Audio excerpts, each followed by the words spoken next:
get started, I'd like to ask our panelists to speak briefly about your respective organizations, your role within the organization, and how you got started working in the finance industry. Okay, just sort of a brief overview of how you got started.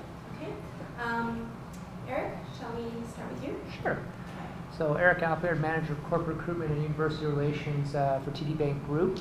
A little bit about TD. It is 81,000 employees operating in many key financial markets around the world and 4 key businesses. We are the 6th largest bank in North America by branches. We have as many locations in the United States as we do in Canada now. And over the past few years, you've probably heard about many of the acquisitions that we have done throughout the United States and continue to do so. One of our key mandates is obviously customer service, but also making sure that we take risk that we understand when we're looking at deals and transactions. So that is very much in our mandate in terms of risk management.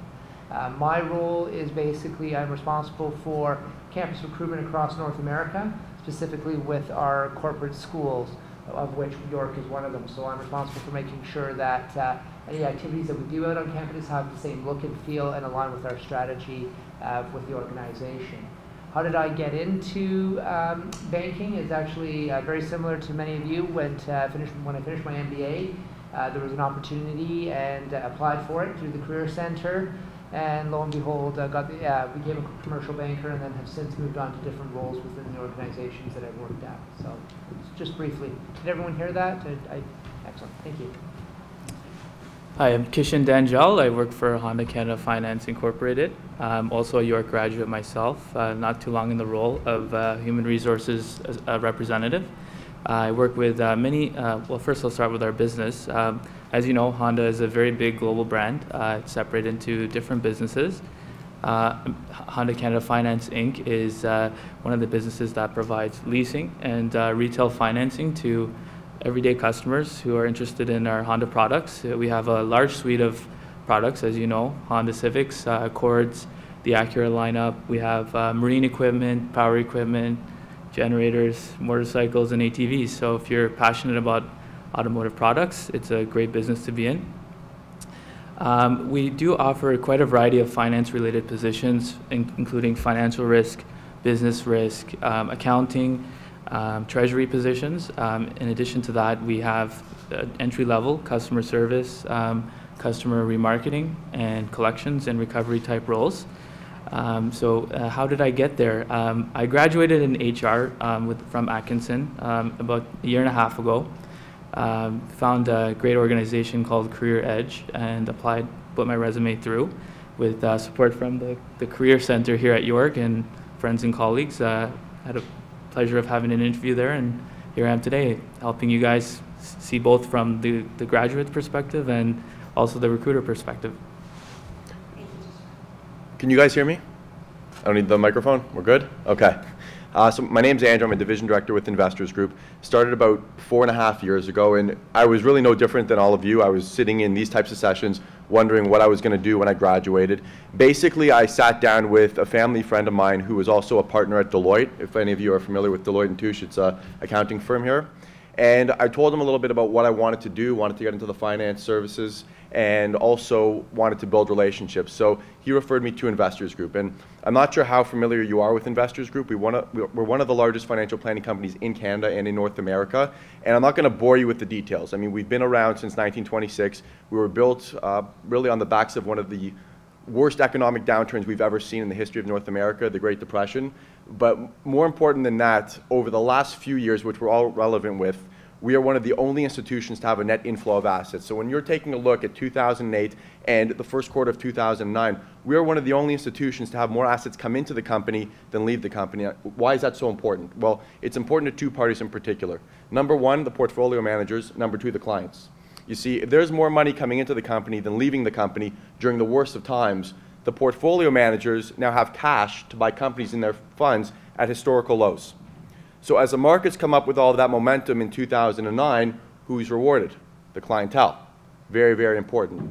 Now, my role, again, is a division director. So not only am I building my client base every single day, but I'm also building my team of planners. And I'm working with them every single day, training them, not on how to play checkers, but how to play chess.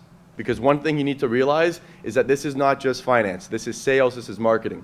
And you need to understand the objections that are coming your way from clientele every single day. You need to understand the questions that are coming your way every single day. So if you know the questions on the test, well, you'll know the answers as well. So throughout the course of the session, you'll really get an understanding of not only what we do from the financial services point of view, but also from the sales point of view and the marketing point of view.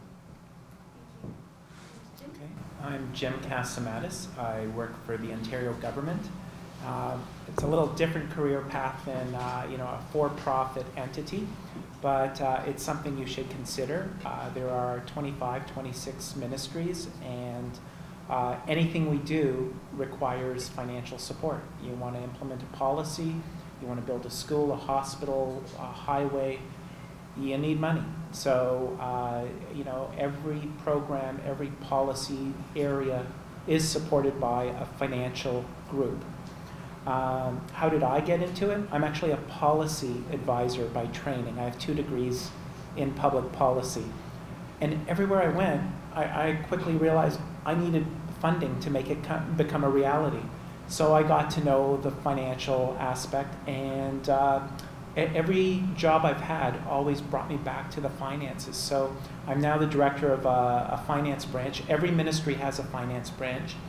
And I'm now at Municipal Affairs and Housing, and I've been in 5 different ministries. And so funding is required. The Pan Am Games are coming. And so we're building an athletes village, and a couple of those facilities will be for affordable housing. Whenever there's a tornado or a disaster, a flood, something in the province, and a small municipality requires assistance, I'm the one who has to find that financial assistance for that municipality. So it's a different type of job. It's something you read about in the papers every day. You generally know what's going to happen before it's in the papers. And, and I'm going to be happy to discuss career options shortly. Great. And that's the next segue. Many times, into the next question, many times in my conversations with students, students say, well, I'm in finance, I want to get into finance, but I'm not quite sure what I can do, what the options are. I know that there's, I can work in investments, I can be an advisor, and generally speaking, it's pretty much just a handful of opportunities that they know of. So my next question is, can you give us an idea of the types of opportunities that exist within the finance sector, within your organization, and what it's like to work in the sector? So at TD, obviously, with our 4 lines of business, there are opportunities across the board. So you could be working in a retail environment, whether that be being a personal account manager. It could be in our commercial banking area, where we have our associate program where we teach you how to be a commercial banker over the course of a year, and then develop you as you go through. There's also our TD Securities brand, so obviously investment banking, trading and sales and trading and so forth, and risk management. Also our wealth area, which is where you can learn to become a financial advisor or investment representative. Generally, the opportunities are vast, and it really comes down to what you're interested in and what your fit is, because if someone's interested in retail banking, which is a great opportunity, they might not necessarily want to do commercial banking. So you have to recognize what your strengths are, what you're interested in, what motivates you, and then there's probably the financial opportunity within the different areas to allow you to be successful in finance. So there, as I say, the opportunities are vast. It really comes down to what you're looking for. Thank you. Yeah, it's a great point he raises, that in finance it's very broad. There's several areas you could focus: investments, treasury, being an analyst. So it's really important to start somewhere, to look at your skills, where you've currently worked part-time, or what your interests are. Look at those first before just picking a job. It's really important to know what motivates you in terms of being in the finance industry. So just as being involved with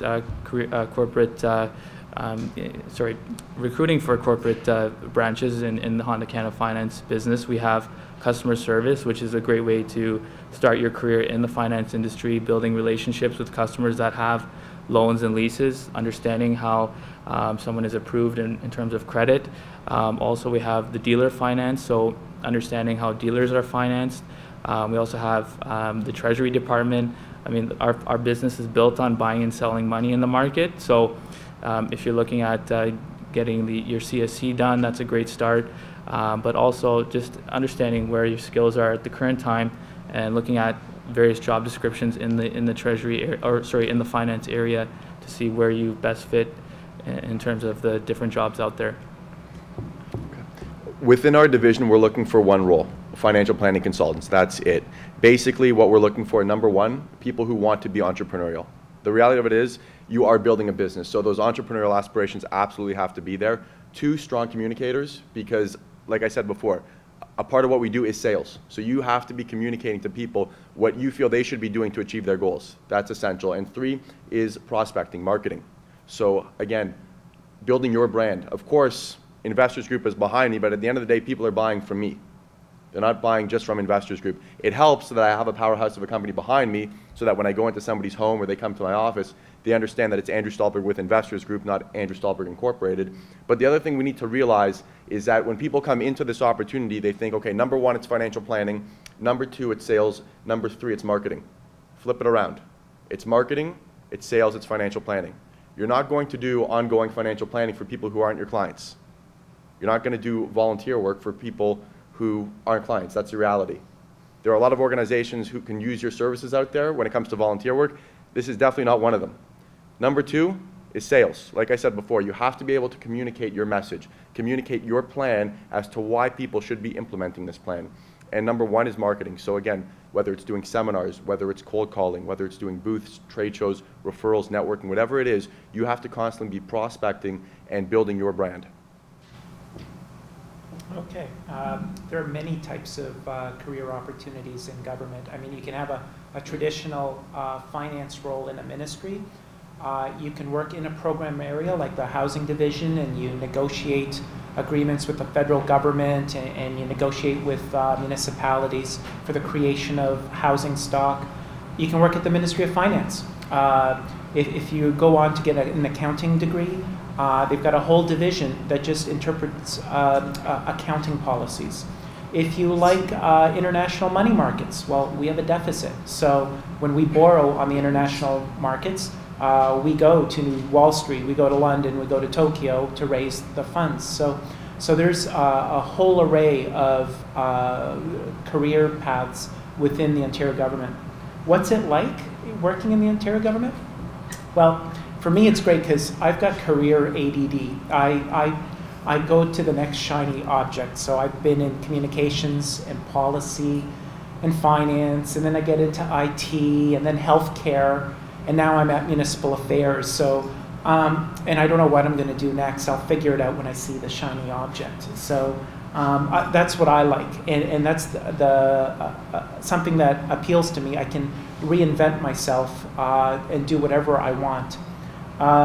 But getting to the motivation, don't join the government if you're entrepreneurial. Don't join the government if it's about you and making megabucks. You're not going to get rich in the Ontario government. Don't join if you just want the profile, like individually, and because it's really about teamwork. It's about working with others, and occasionally your policies go nowhere. Sometimes they end up in the front page. So it's a different calling. I'm not going to say it's better or worse. It's just different. So it's about what motivates you and what makes you tick. Thank you. My next question is sort of a second parter to the first question. What advice do you have for students and new graduates who are interested in getting into your organization but looking for entry-level opportunities? Because from what we've learned, most are not going to jump right into a middle management level. You're going to start at the bottom and work your way up. So what are some ways to get started within your organization? So I think, first of all, we look at community involvement. So you may not necessarily have a ton of work experience, but if you've done community involvement, been involved in various charities, or if you've been involved in student clubs, student organizations, we look for people that are well-rounded. So it's not just about going to school and getting the grades and getting the degree. When we look at someone, we're looking at all the factors that play into that. So what have you done outside of that? We do look at work experience. It doesn't necessarily have to be fancy. It can be working at any type of organization. It's really about what you bring as attributes: customer service, interpersonal skills. Advice that I would have is obviously what you're doing right now, and the fact that you're getting involved. There's a lot of your colleagues that are not here today getting insight and advice. So coming out here, meeting with recruiters or meeting with people that are in the business, we start to remember names, and we start to sort of say, hey, you know, this is someone that is taking an interest. So attend those events, attend the Career Center events, attend the information sessions that are out there that when companies come on campus, attend the career fairs, get out there, get known, do the networking piece. You know, my colleagues talk about marketing and so forth. Well, really what you're doing when you're trying to find a job is you're marketing yourself. So don't be afraid of that. Get out there and talk to people, and that's how you stand out. And so my advice is just be patient, recognize it takes a while, but also work with your career center as well, because they know us, and if they give me a call and say, you know what, I know so-and-so and I think you should really consider them, I'm going to take their advice to heart, and I will probably give you a call and have that conversation with you, because you have, if they recognize what you're all about, then obviously you've impressed them, so hopefully you'll impress us. So hopefully that answers some of the advice piece. Thank you. Well, as a recent graduate myself, and understanding how, you know, how I guess difficult it can be and intimidating the job market can be after you come from a structured environment like school, where you have everything, you have a plan to graduate, you can see the light at the end of the tunnel, but when you enter the job market, it's really tough because you don't know exactly what's out there, what opportunities there are.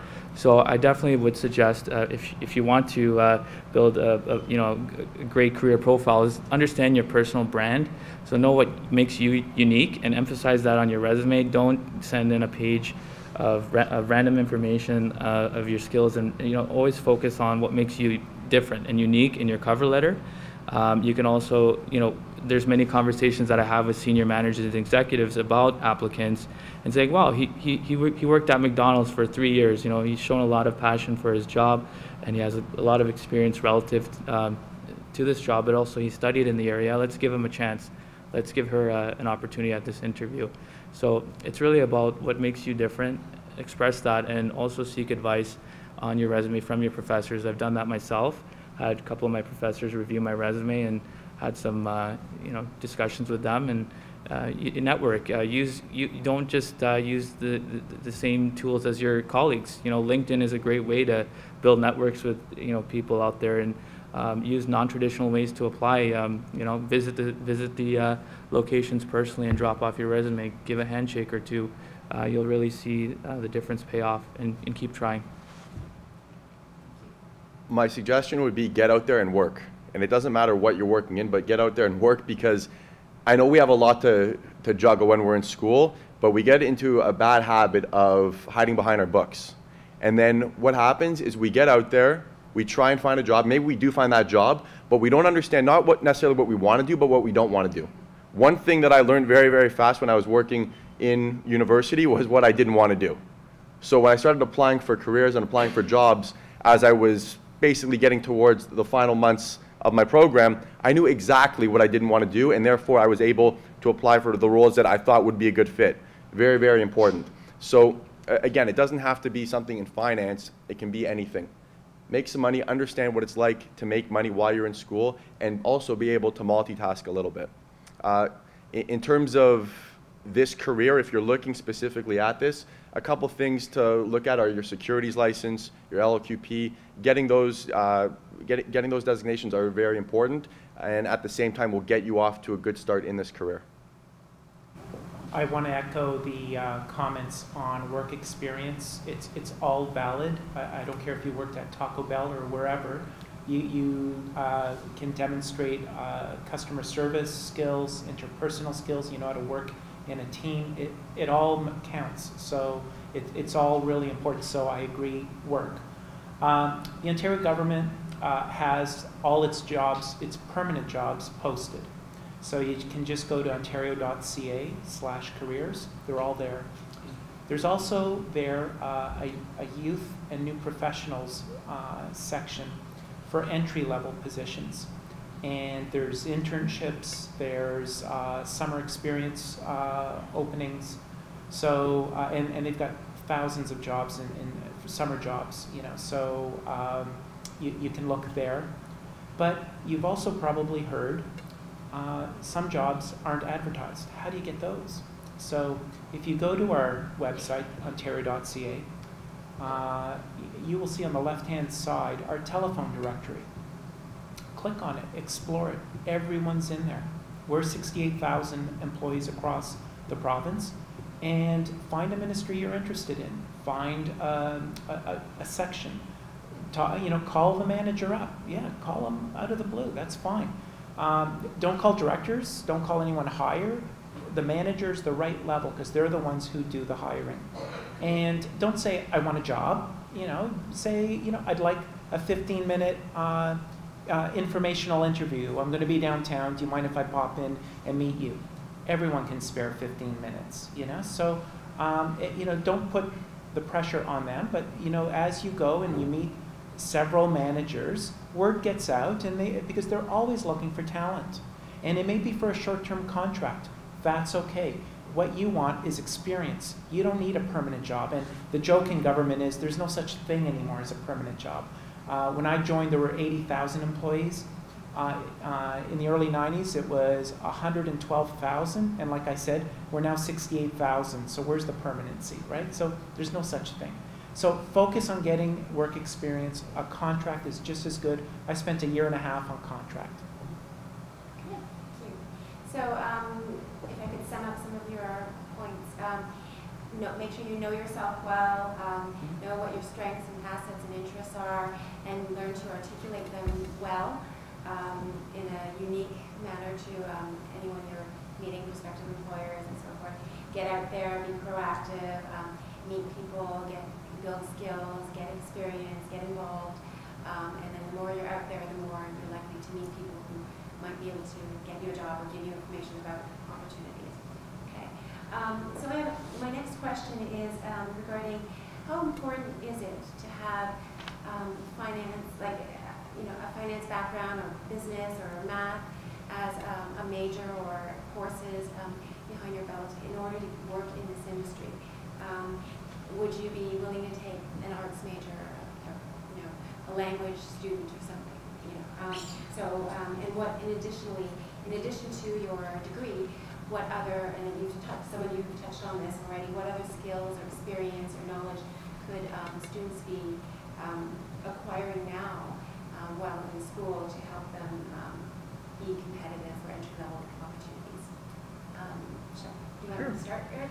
So one of the big surprises with banking is that you actually don't need to be a finance major to go into banking. In fact, some of our best people have come from things such as arts, economics, philosophy. So we can teach you to be a banker in a relatively short period of time. We're good at that. What we can't teach someone to have is the interpersonal skills, the leadership skills. We want you to have those already. We want you to have demonstrated. We can refine them. But what we want to have is that customer service orientation. So we want to see those skills. As I said, we can teach you the finance piece.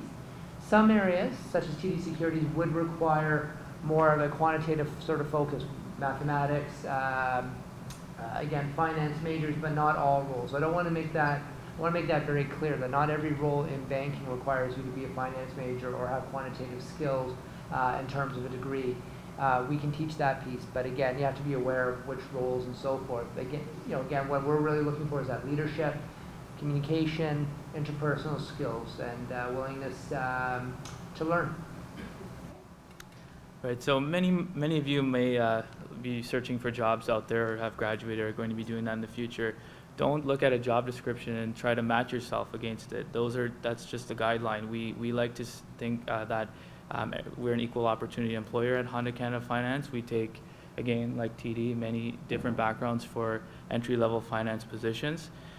It's where you get more specialized in the more intermediate roles where you may need a designation like a CSC or a CA or a CGA, where you become specialized in your specific area of expertise. But we do appreciate that many candidates apply from many different backgrounds, and we do treat everyone equally and give them that fair chance.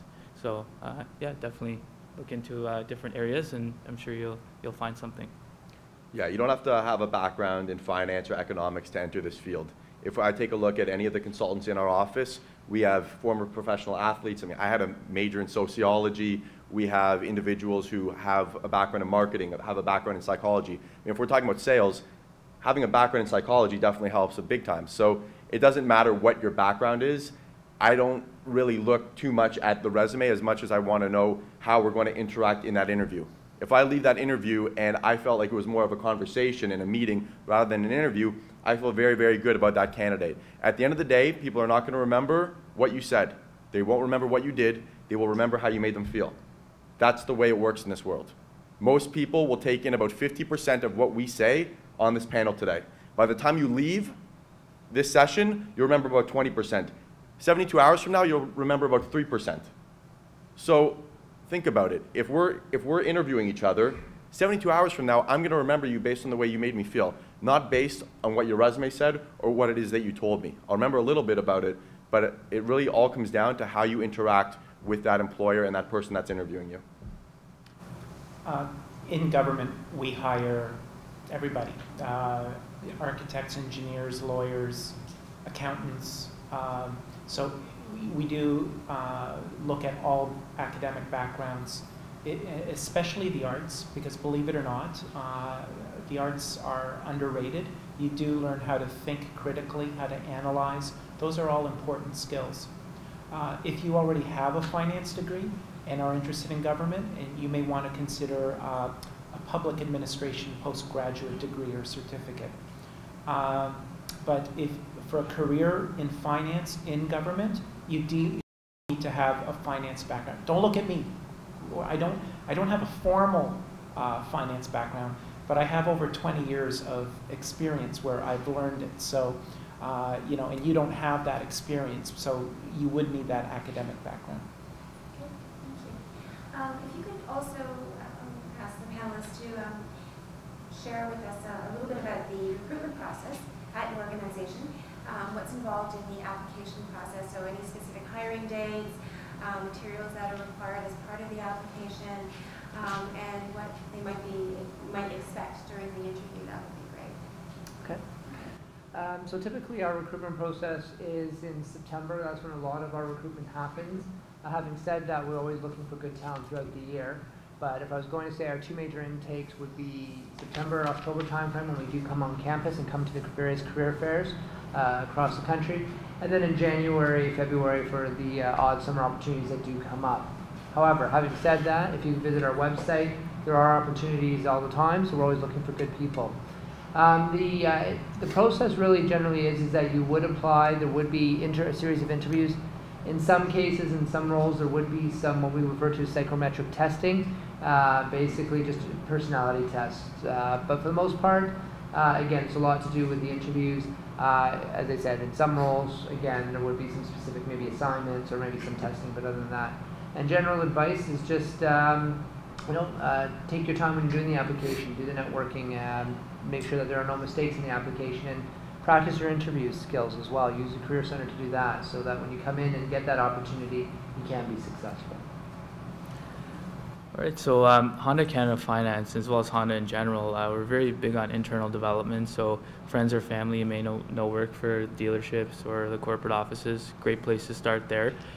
Secondly, we do have our own career website, so you can visit honda.ca and search for opportunities there. It includes anywhere from our manufacturing to our corporate to dealerships to finance. And how the recruitment process works is one of our HR representatives, such as myself, will review your resume. If we like what we see, we'll make a call, ask you a few preliminary questions about your background and what motivated you to apply. We would then schedule a 1-hour interview, and it's not really that complicated. Interviewing is really to get it's a meet and greet, but I mean it's also for various other reasons to see if you have the skills necessary to do the job. But we ask general questions in a STAR format, so you probably hear that term a lot, but it's basically giving your own experience. What are the actions that you undertook in the results? We would interview approximately 10 to 12 people per position, if we're lucky, and we would then make a decision. We would do a background check, and then an offer is made. So it's not a very complicated process, and it's not very intimidating at all. And typically, it's an HR rep and a manager who interviews, so it's not too difficult.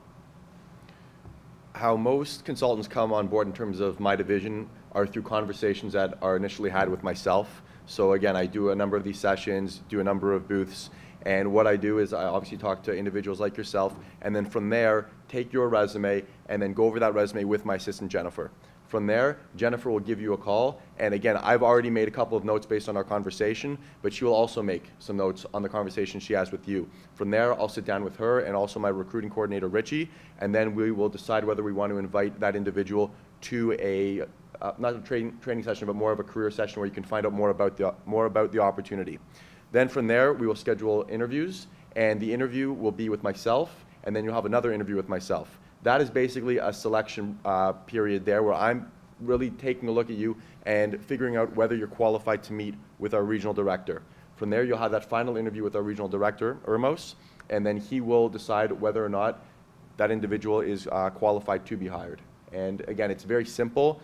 We try and make it as straightforward as possible. But like I was saying before, a lot of it stems from the conversations I have. Very rarely do I get resumes coming in via email. A lot of it is based on the conversations I have with people like yourself. In government, we're a little different.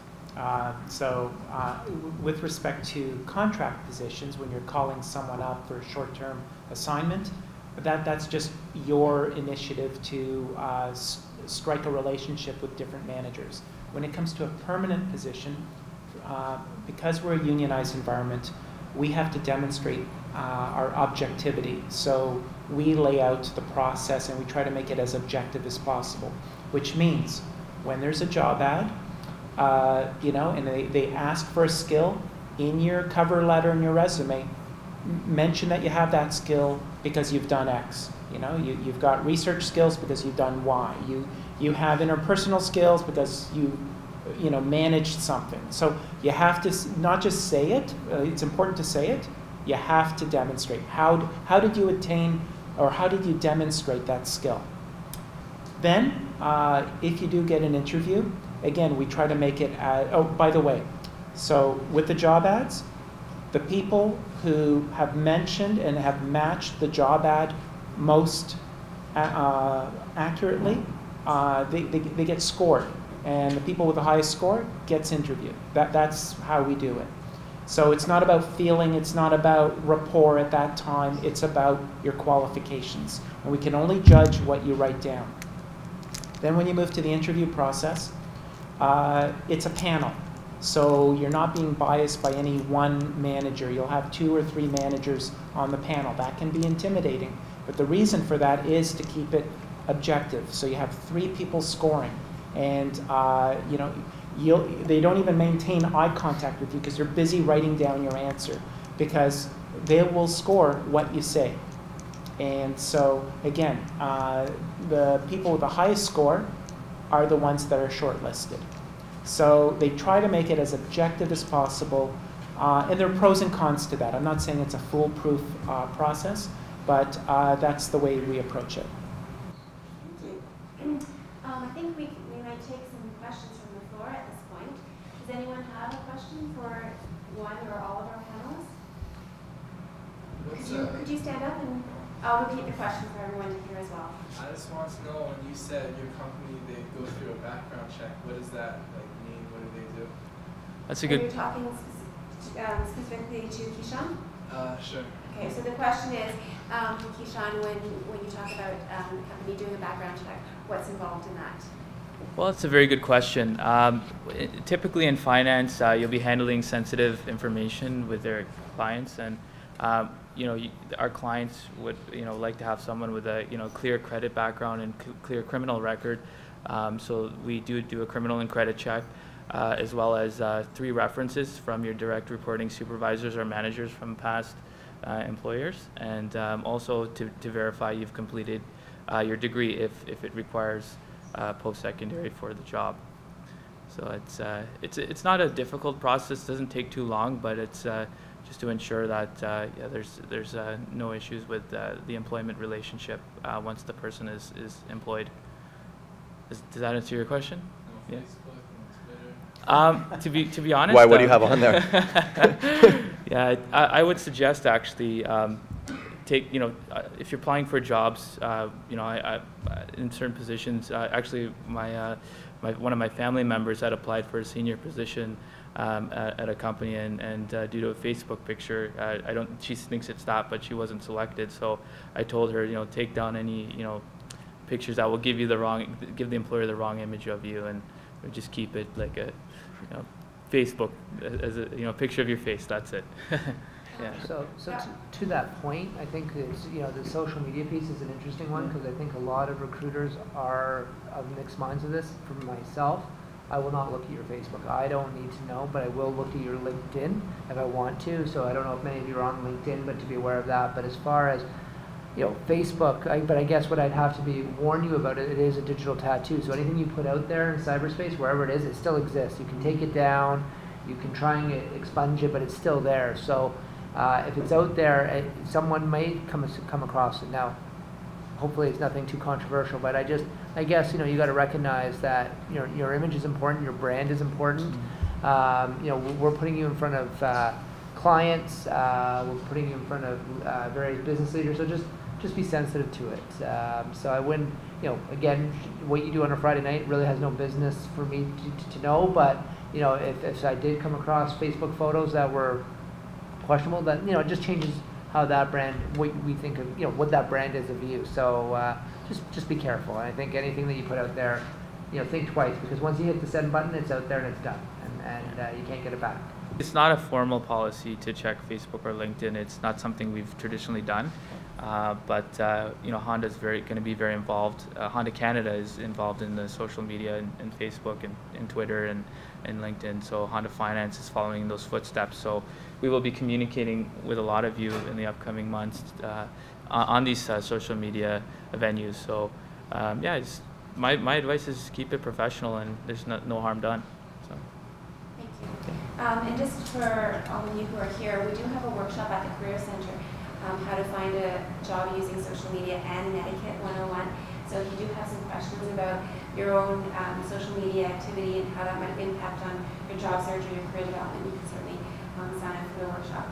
But at this point, are there any other questions from the floor? Yes? You mentioned Sure. there would be some testing involved during the hiring process.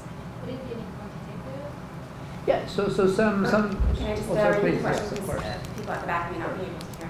So the question is about the nature of the testing that happens, specifically at TD, or perhaps we can ask the other panelists as well, but what kind of testing takes place? Sure. So as I mentioned, so in some roles there would be the personality testing, and some it would be more of a quantitative. So it might be a case study. A lot of it depends on the nature of the role. It might be, explain your how, for example, TD Securities, they might ask you, explain your equity valuation for a company and how you came about that, to sort of test your technical skills. They may ask just interview questions about that. So it really depends on the role, depends on the hiring manager, but in some cases you would be expected to prepare something or be tested on that. Is there a testing component for any of the other organizations? Yeah, we do have some testing, qualitative and quantitative. Qualitative, and this is important, you'll hear this, is a fit with the company and the company culture. So we do have a values assessment that will ask you social related questions to assess your value with your fit with the organization and your values. Because we at Honda Finance, being from a Japanese culture, it's respect for the individual.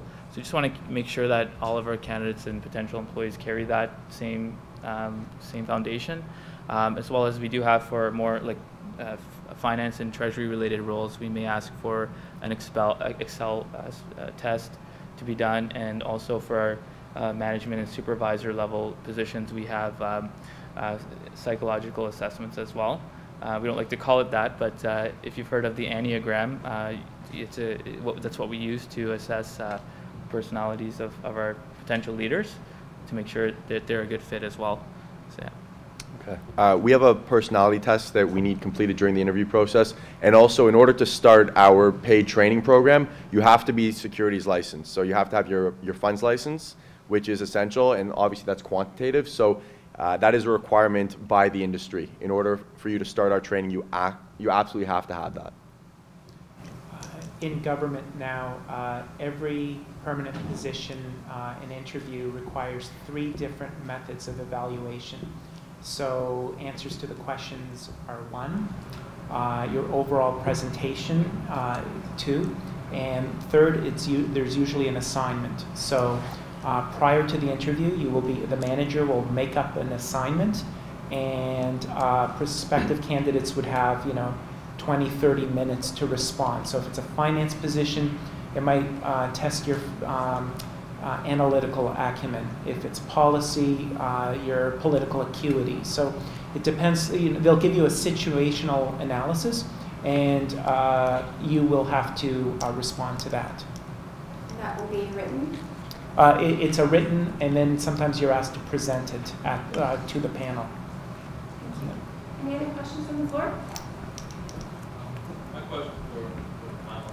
I was wondering, can you describe the daily routine for your day? And more specifically, what kind of support education your company supports in terms of higher education or just in general? What would be the evaluations? Okay, so it's 2-part questions. The first part of the question is, can you describe a day in the life of the job? And the second part is what kinds of career opportunities, advancement opportunities, and educational opportunities exist for employees within your organization. Okay, I can start, that's fine. Okay, I'll try and take you through the whole process. So once you start the training, the first part of the training is more theoretical, so it's 5 to 6 weeks of basically in-class training. You're listening to our specialists in their respective fields, whether it's on insurance, investments, mortgages, banking. You're also listening to our directors and regional director about really the sales process, so how to close business, how to conduct a first meeting, how to conduct a second meeting, how to put together a plan, how to present that plan, and also the different marketing platforms that we're talking about. And you'll also be hearing from our junior and senior consultants. That's 5 to 6 weeks. Now, once that's completed, you're then on a 90-day field development program. You're now a licensed consultant, but you're basically going, if you were in my division, you'd be going on meetings with myself that you've booked. And what I'm doing is I'm helping you close those meetings. You may want to lead those meetings, you may want me to lead those meetings, but either way, we are doing our best to close that business for you to basically get you off to a very good start in your career.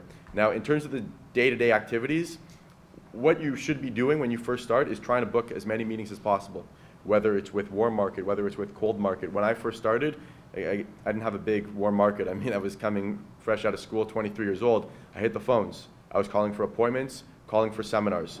One thing that we have at our office that's kind of unique is we constantly have different types of seminars, whether for business owners, whether for retirees, whether for people who are approaching retirement. And this is huge because it gives you an opportunity really to bridge that first contact with that individual to that first appointment.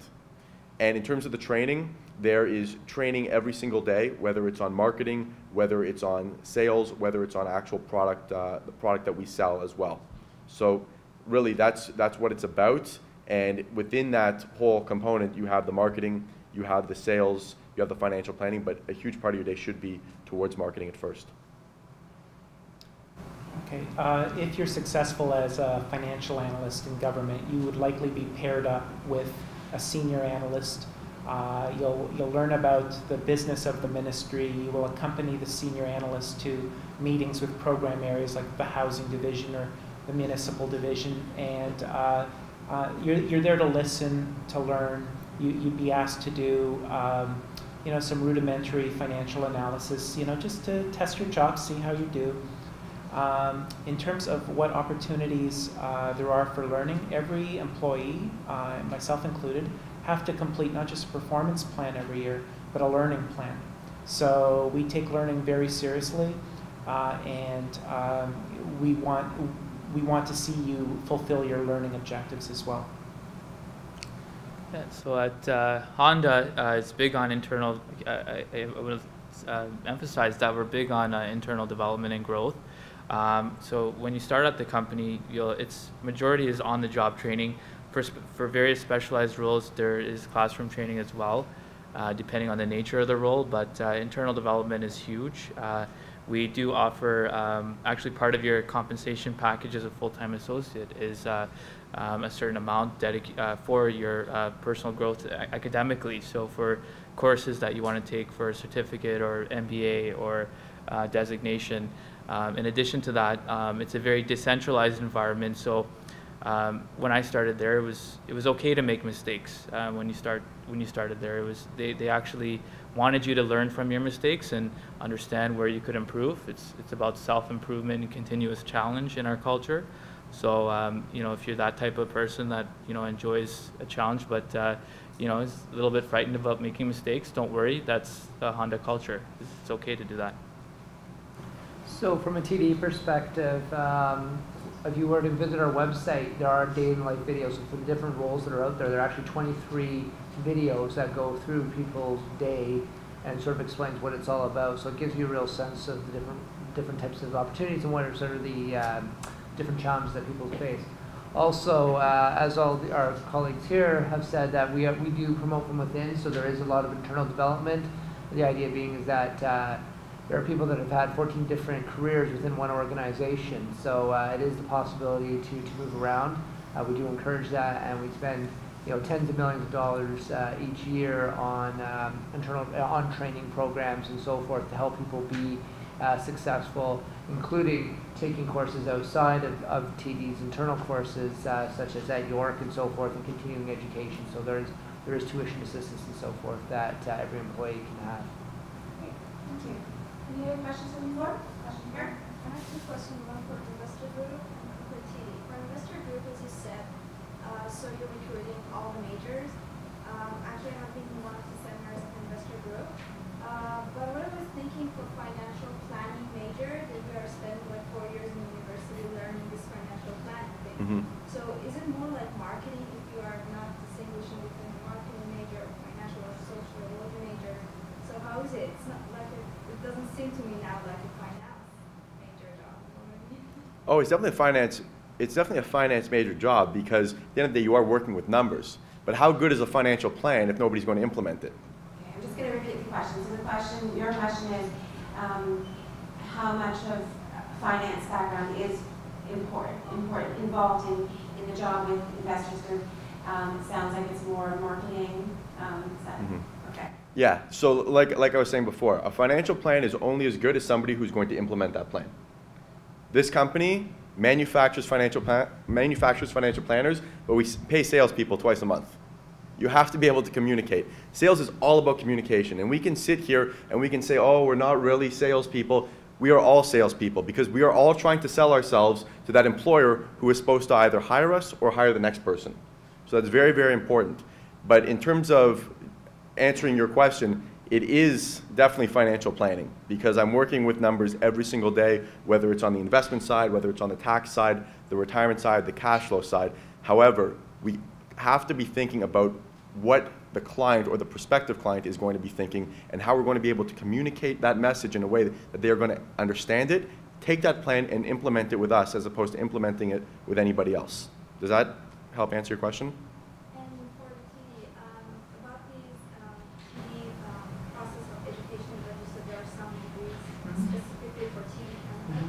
Like I assume one of them may be CSE. So do you mind, like, is it important if someone who is applying for your bank, they already have this degrees, or when they don't have experience, then it doesn't matter if they have these degrees or not? So how much do you focus on this degree? So your question is about designations, professional designations, Yes, and how important those are. Professional designations, you can't have it without like CFA or CFD. I assume that you can't have it without some years of experience. But there are some other like lower levels that you can have it before working. So your question is, if for those designations that you can get without experience, if you have the designation, will it get you a job within TD? How much does it help? How much does it help? Okay. So great question. So obviously, in certain roles, obviously the Canadian Securities course is one that we see a lot of university students getting before they come out and graduate from the program. Obviously, we like that. We look at that. It means that you've made a commitment to the financial services industry. However, does that mean that if someone doesn't have it, that they wouldn't be considered? No. It's the whole package that we're looking at from someone. So if they have that, but they don't have strong interpersonal skills, doesn't matter. If they don't have community involvement, you know, so there's a whole bunch of factors that play into it. The other one that's very popular right now is the CFA, and I know that a lot of students are going through and doing that in their 4th year. Again, certain roles do require the CFA. If you want to go into our TD asset management, or if you want to go into portfolio management, so forth, again, CFA is great because it gives you discretionary license.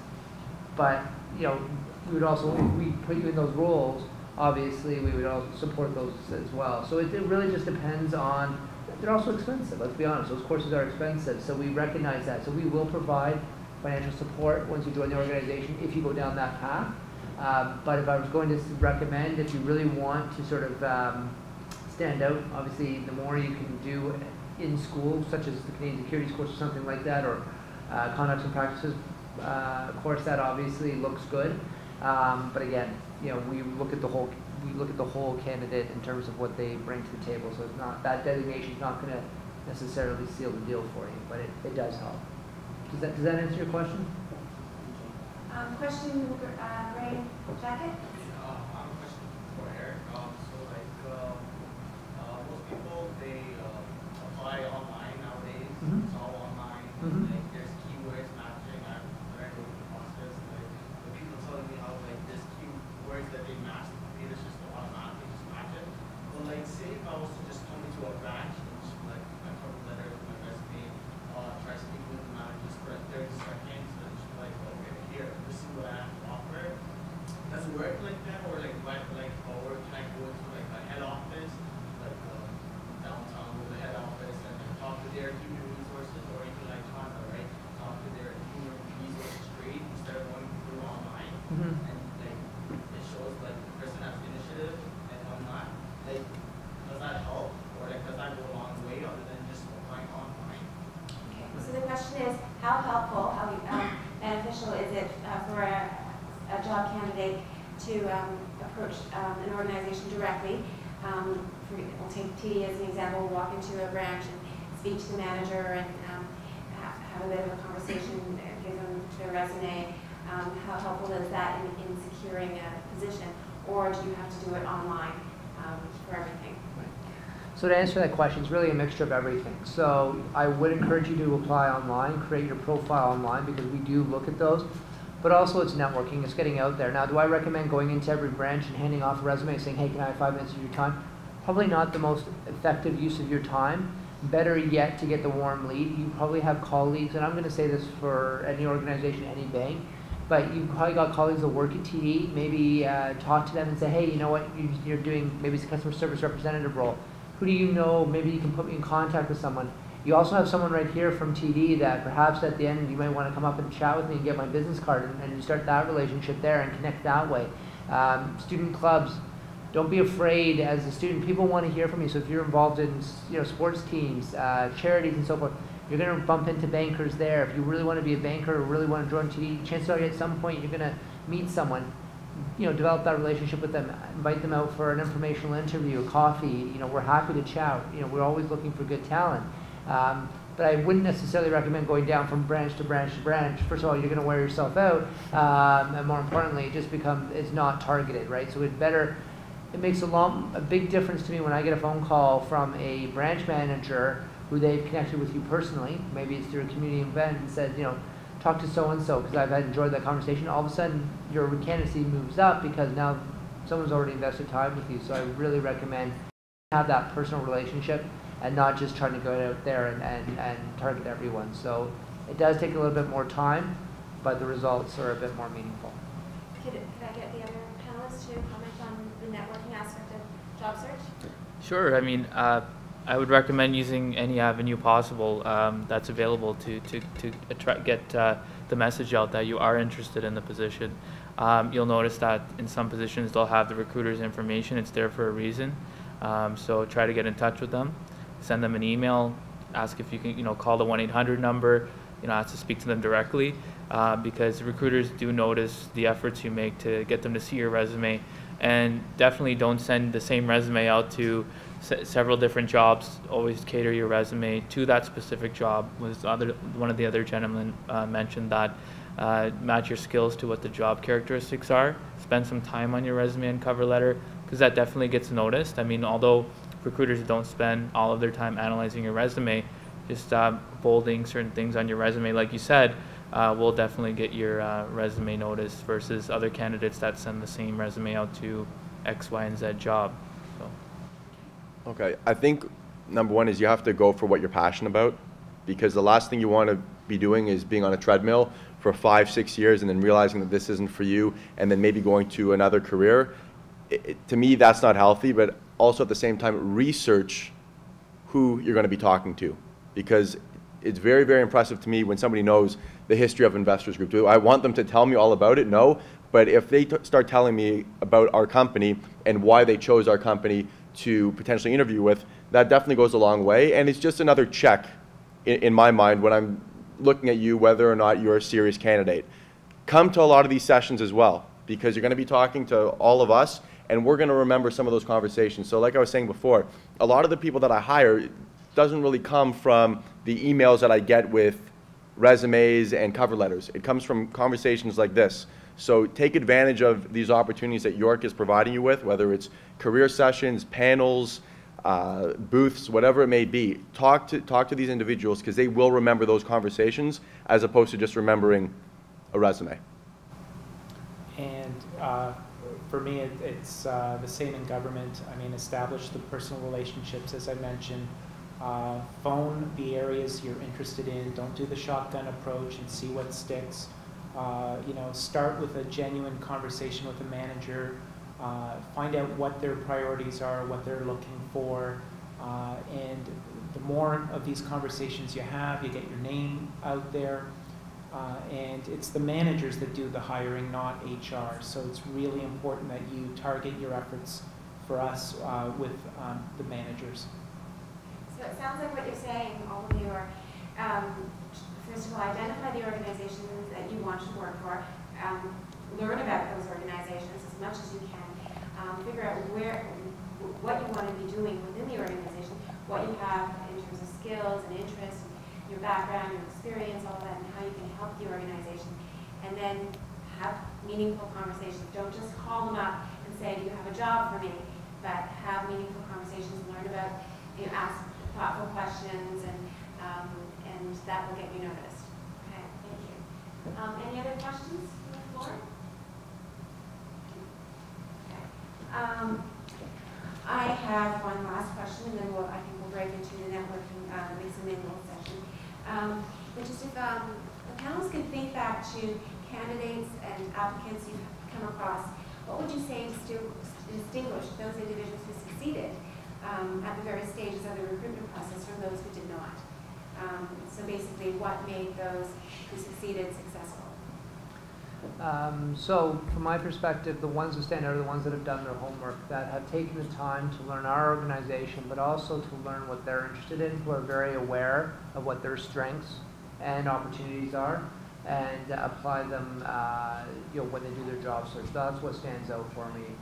Someone who's very self-aware as to what they can bring to the table and can demonstrate that and has shown the ability to make an impact wherever they've been, because that's what we're looking for at TD, is people that can make an impact and make a difference. Right, with the interviews I've done for the past year, successful candidates have been always able to make a connection with the recruiter and the manager, whether it be through the answers to their questions that we ask them, or just generally starting a conversation with us, you know, talking about, you know, asking us, you know, say I saw your LinkedIn profile, and, you know, I noticed you went here to school here. I went to school as well there. Also, you know, just being engaged through the interview process, you know, show us your best, show us that you're passionate and energetic for the job and the position you're looking for. Dress professionally, because image is everything. You want to show your best, be at your best, get lots of sleep before the interview, and come prepared, because those are the candidates that have really made a difference in the interview and that really stand out. Yeah, Kishan hit a good point there. Something that we haven't talked about yet is look the part. You are working with people. In my line of work, you're constantly working with people every single day, and you are working with people where you want their money. So they have to be able to trust you that you're going to not only take them to the next step, but also their kids and the rest of their family to that next level. Also, people who focus on their strengths. So I don't want somebody, and this is common I think that we can definitely address this, but I don't want somebody who's going to constantly focus on their weaknesses. All of you have strengths. Focus on those strengths, because that's what's going to come out in those meetings with clientele. We'll address the weaknesses. Now, one individual in particular that really stands out in the interview process is somebody who came from York. And she came to one of our career sessions a couple of years ago, but when she came in for the interview process, she came in with a financial plan that she put together for her professor. And this actually gets back to what we were talking about before with financial planning, is this individual came from a finance background, but she came in with an actual financial plan that she did. So I knew right away that she was passionate about this career and that she really wanted this, because I'd never seen this before. Now, again, it's my job as a division director and somebody working with her to eventually talk to this individual about selling and marketing. I know that she can come to the table with financial planning. Now I've got to be able to say, okay, how are we going to take this financial plan and get somebody to actually implement it? So understand exactly what this role is about, whether it's financial planning, whether it's marketing, whether it's sales, and focus on your strengths. I will help you address the weaknesses, but it's very important that you come to the table with those core strengths.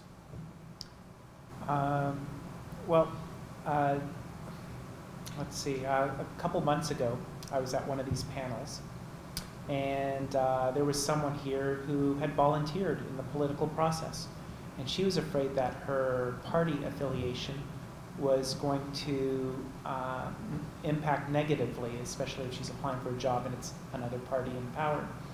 And I told her that that's not the case. I mean, she's demonstrated a passion for politics, for public service, for public policy. And lo and behold, last month she got a contract in my ministry. So and it just goes to show that it's really about demonstrating that passion, as was mentioned before. So you have to walk the talk.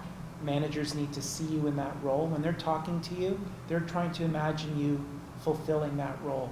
And so it's very important, as was said, look the part, do your homework.